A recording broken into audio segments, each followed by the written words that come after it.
Amoebic മസ്തിഷ്ക ജ്വരം സ്ഥിരീകരിച്ച 5 പേർ ചികിത്സയിൽ തുടരുന്നു. 2 പേർ രോഗലക്ഷണങ്ങളോടെ നിരീക്ഷണത്തിലുണ്ട്. ഇവരുടെ സാമ്പിൾ ഫലങ്ങൾ ഇന്ന് കിട്ടിയേക്കും. 23-ാം തീയതി മെഡിക്കൽ കോളേജ് ആശുപത്രിയിൽ ചികിത്സയിലിരിക്കെ മരിച്ച നെല്ലിമോടി സ്വദേശികളായ 3 യുവാക്കൾ, ഒരു പേരൂർക്കട സ്വദേശി എന്നിങ്ങനെ ആകെ 5 പേർക്കാണ് നിലവിൽ ജില്ലയിൽ അമീബിക് മസ്തിഷ്ക ജ്വരം സ്ഥിരീകരിച്ചത്.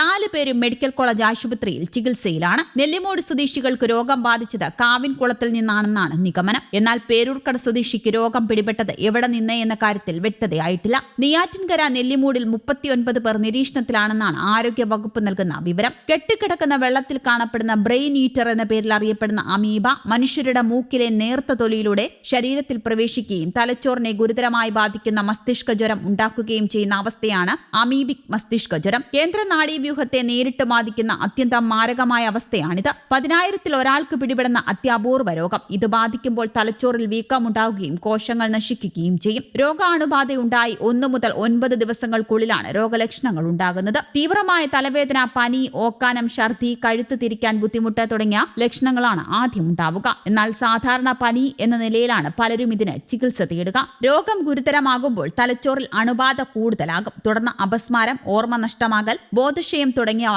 ഉണ്ടാകും. നട്ടലിൽ നിന്ന് സെറിബ്രോ സ്പൈനർ ഫ്ലൂയിഡ് കുത്തിയെടുത്ത് പരിശോധിച്ചാണ് രോഗബാധ സ്ഥിരീകരിക്കുക. എന്നാൽ ഗുരുതരാവസ്ഥയിലെത്തുന്നതും ഉയർന്ന മരണനിരക്കും മൂലം ജീവൻ രക്ഷിക്കുക എന്നത് വലിയ വെല്ലുവിളിയാകും. സാധാരണ പരിസ്ഥിതിയിൽ ജീവിക്കുന്ന പരഭോജികളാണ് അമീബകൾ. നെഗ്ലേറിയ ഫൗലറി എന്ന അമീബയാണ് ഈ രോഗത്തിന് പിന്നിൽ.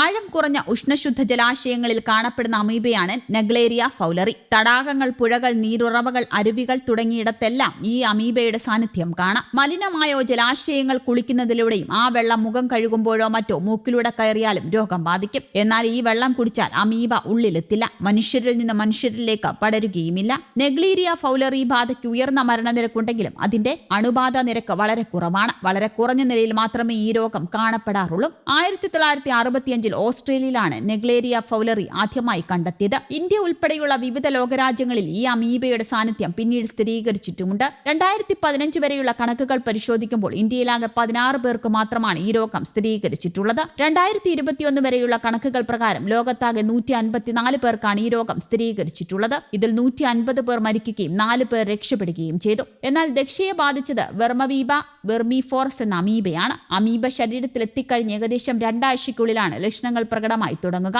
എന്നാൽ ഏകദേശം 4 മാസത്തിനു ശേഷമാണ് ദശയിൽ ലക്ഷണങ്ങൾ കണ്ടു തുടങ്ങുകയും മസ്തിഷ്ക ജ്വരം ബാധിക്കുകയും ഗുരുതരമാവുകയും ചെയ്തത്. ജനുവരി മാസത്തിൽ കുട്ടി മൂന്നാറിലേക്ക് വിനോദയാത്ര പോവുകയും പൂളിൽ കുളിക്കുകയും ചെയ്തു. ഇവിടെ നിന്നാണ് അമീബ ദശയുടെ ശരീരത്തിൽ എത്തിയത് എന്നാണ് നിഗമനം. എന്നാൽ രോഗം പുറത്തേക്ക് വരാൻ ഇത്രയും കാലതാമസം എടുത്തത് എന്തുകൊണ്ടാണ് എന്നതിൽ വ്യക്തതയില്ല. ജനുവരിക്ക് ശേഷം അടുത്ത കാലത്ത് എപ്പോഴെങ്കിലും കുട്ടി അമീബയുടെ സാന്നിധ്യമുള്ള വെള്ളത്തിൽ ഇറങ്ങുകയോ മറ്റോ ചെയ്തിട്ടുണ്ടോ എന്നതും അന്വേഷിക്കുന്നുണ്ട്. ഇല്ല എന്നുണ്ടെങ്കിൽ രോഗവുമായി ബന്ധപ്പെട്ട മറ്റെന്തെങ്കിലും സവിശേഷതകൾ ഉണ്ടോ എന്നാണ് പരിശോധിക്കേണ്ടത്. കഴിഞ്ഞ മാസമാണ് ടൂർ പോയ കുട്ടിക്ക് രോഗം ബാധിച്ചത്. ഈ സംസ്ഥാനത്ത് ഈ രോഗം പിടിപെട്ടതിൽ എല്ലാവരും തന്നെ കുട്ടികളാണ് എന്നതും ശ്രദ്ധിക്കേണ്ടതാണ്. കുട്ടികളുമായി ബന്ധപ്പെട്ട ഏതെങ്കിലും ശാരീരിക ഘടകങ്ങളായിരിക്കാം ഇതിന് പിന്നിലെന്നാണ് ഡോക്ടർ പറയുന്നത്. കുട്ടികൾക്കൊപ്പം മുതിർന്നവർ ഉണ്ടായിരുന്നെങ്കിൽ പോലും അവർക്കൊന്നും രോഗലക്ഷണങ്ങൾ ഉണ്ടായതായി റിപ്പോർട്ടുകളില്ല. നിരന്തരം ഉഷ്ണജലാശയവുമായി സമ്പർക്കം പുലർത്തുന്നവർ, തുടർച്ചയായി മൂക്കിലും സൈനസ് ഗ്രന്ഥിയിലും അണുബാധ ഉണ്ടാകാറുള്ളവ എന്നിവർക്ക് പെട്ടെന്ന് രോഗം വരാൻ സാധ്യതയുണ്ടെന്നും ഡോക്ടർമാർ പറയുന്നു. News desk, Kerala Kaumudi.